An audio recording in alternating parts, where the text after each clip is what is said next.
Divergent evolution या adaptive radiation जैव विकास की वह प्रक्रिया है जिसमें एक ही पूर्वज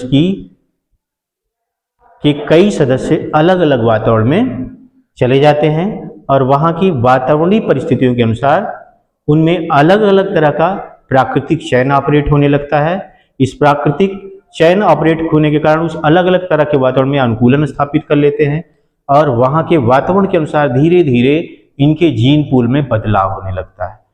और एक समय ऐसा आता है जब इनका जीन पूल अपनी मूल जाति के जीन पूल से पूरी तरह से भिन्न हो जाता है और तब इनमें जनिक पृथक्करण यानी रिप्रोडक्टिव आइसोलेशन काम करने के कारण ये अपनी पूर्व जातियों से जनन नहीं कर पाते और एक नई जीव जाति का रूप ले लेते हैं।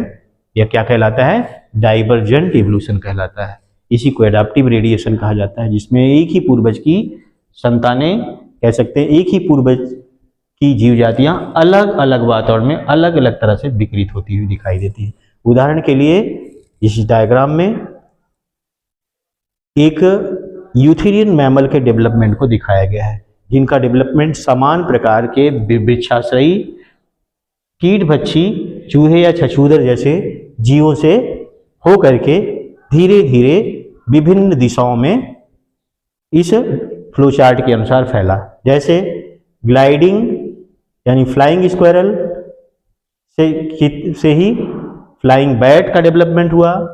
इन्हीं से ही running herbivores, burrowing moles, running carnivores, walking mammals जैसे एलिफेंट, स्विमिंग मैमल्स जैसे सील, क्लाइंबिंग स्क्वायरल और हैंगिंग स्लॉथ आदि जीवों का विकास ये डाइवर्जेंट इवोल्यूशन को ही शो कर रहा है, जो कि अलग अलग वातावरण में समान पूर्वजों से ही हुआ है।